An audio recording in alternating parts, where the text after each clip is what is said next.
My name is Bethany. Standing in the middle of this now silent ballroom, I watch as my father, Dr. Henry, crumbles before my eyes.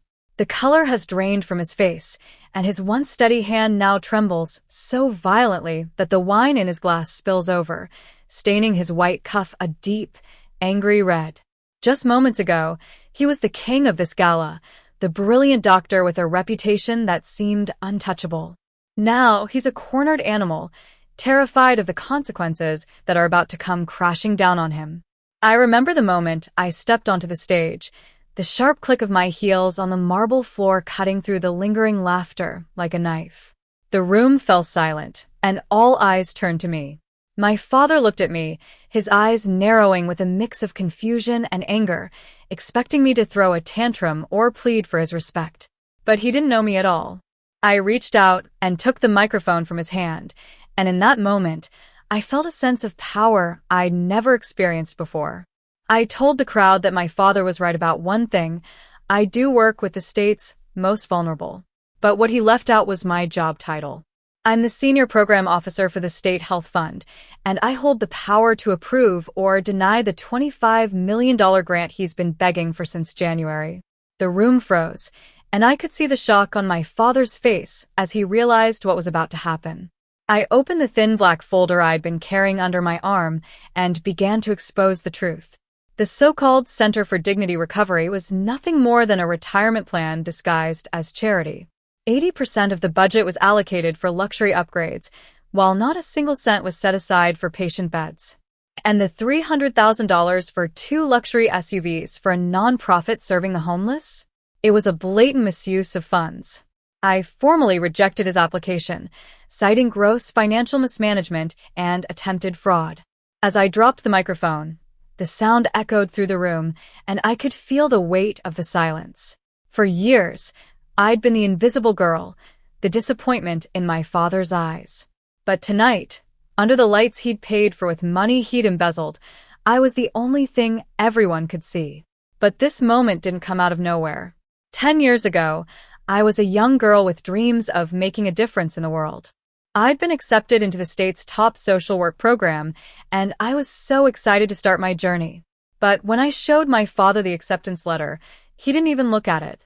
Instead, he crumpled it up in his fist and tossed it into the fireplace, telling me that I was wasting my life and that I was dead to him if I pursued that path.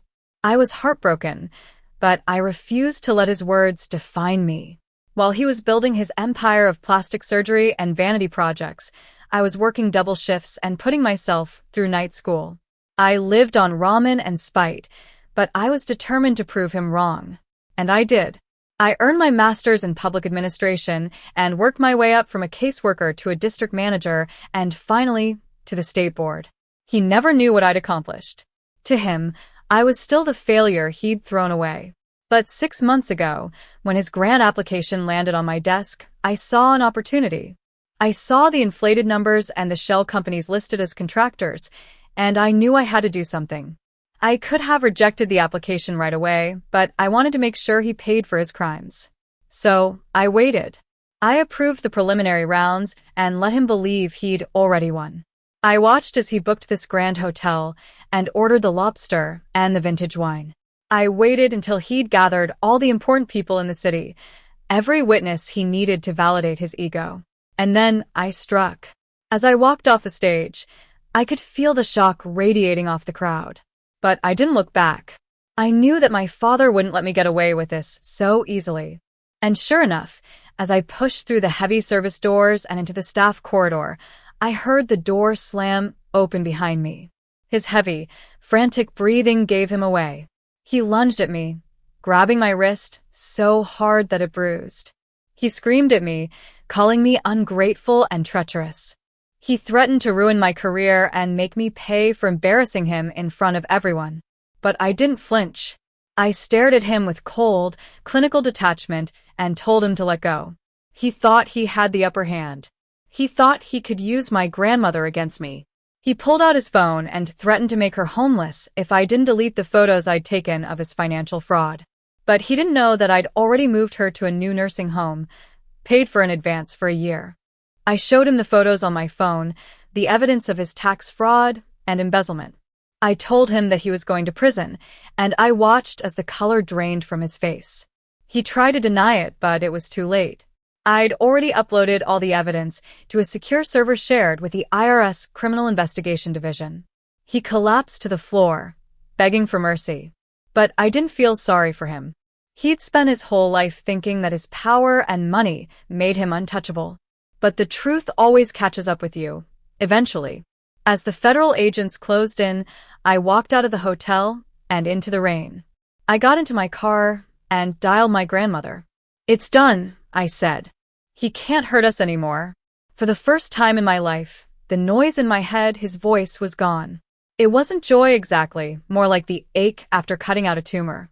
I drove away, not looking back. I knew that there would always be people like my father in the world, people who think they're above the law. But I also knew that sometimes being overlooked is your greatest advantage. Ghosts walk through walls, and they see everything. And by the time they notice you, the checkmate is already set.